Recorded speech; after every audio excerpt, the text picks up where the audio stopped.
Growing up in a small town, I learned that connections go beyond blood. They're built through shared experiences, friendships, and the moments we celebrate together.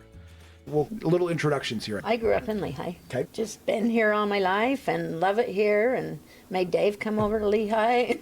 Perfect. We moved to Pleasant Grove, and then I finally got him over here to Lehi. My biggest thing was the people that I came in contact with. That's the biggest thing I've missed is my customers and being able to help them. And I always called him a turkey. And so when he started working at the bank, I called him and I said, "You'll never believe this. You're going to get married and have a bunch of little nerds running around." There's actually 32 alternate spellings to my last name through our genealogy. In my life, there was Christmas and there was the rodeo. Just loved it. Love it. We'll go through, the last 2 years we've gone through over 4,000 pounds of hamburger. Our thought is you came to watch the rodeo, not to stand in line.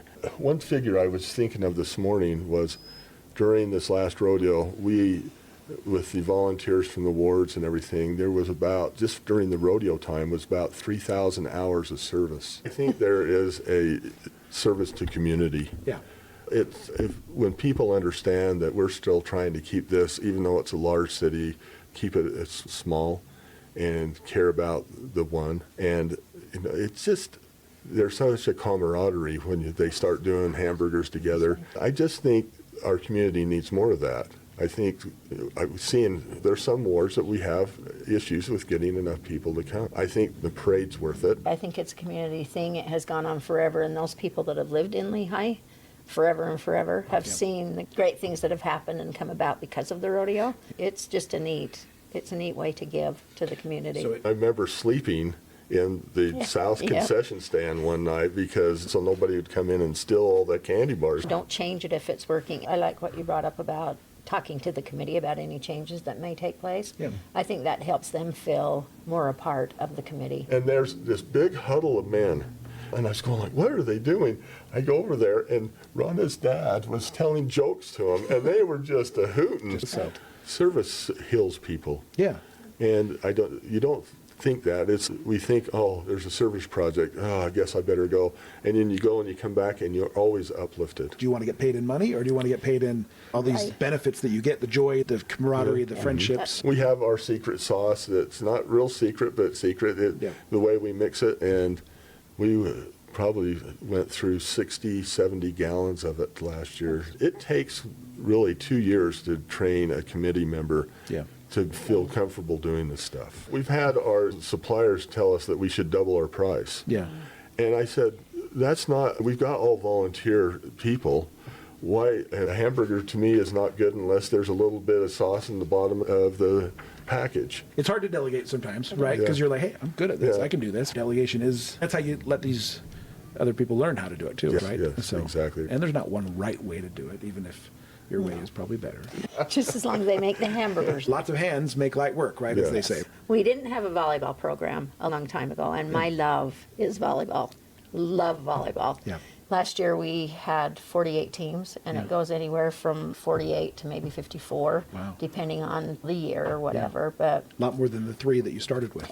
A lot more than the 3. They have a waiting list now. A couple years ago, one of the families came up and invited us to Thanksgiving. Really? Oh, wow. Yes. That's awesome. It was pretty neat, but that's what I love. Yeah. It's just because it is like a great big family. The benefit of a community is, hey, your impact is even bigger. Is there more that goes into the parade than maybe we think about, I guess, as far as prep work? Or basically, it's getting like the people to participate. Yeah. So we just have to find out who are doing the ward miniature floats. Yeah. And then you have to get the bands, the big floats, the things that are going to be in it, like the cheerleaders and all that kind of thing. Sure.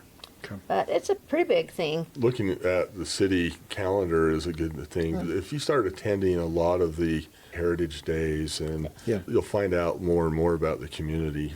And like I say, we're always looking for volunteers, but it's hard when you come into a community and you don't know the traditions and stuff like that. What I like about Lehi now is they still care about the individual, and I think it's a two-way road. I think everybody should volunteer somewhere. I'll tell you one thing while you're looking. Yeah. I miss scouting. I was a district scouting commissioner for a while. Yeah. And I miss the service that scouts provided. Yeah. We used to have a lot of scouting projects at the rodeo grounds and other places, and when you get a whole group with one purpose, there's always power in that. I would say stay with family traditions and try to promote community traditions. And even though we're getting bigger, those traditions are important to all of us. I agree with that. Stay with family traditions, but also start your own family traditions too. That's okay. We've tried to duplicate that. I know the process, and we've tried to do it in the backyard. Our committee members have tried it, and they said, we just can't duplicate what we get at the rodeo ground. They were renovating Rhonda's parents' house, and Dad was fixing it up. yeah, and they got down into some, like the insulation part, and they found an old poster. It was in the kitchen. It was in the kitchen of the rodeo, and it used to be 4 days. Like I said, there's Christmas and then the rodeo.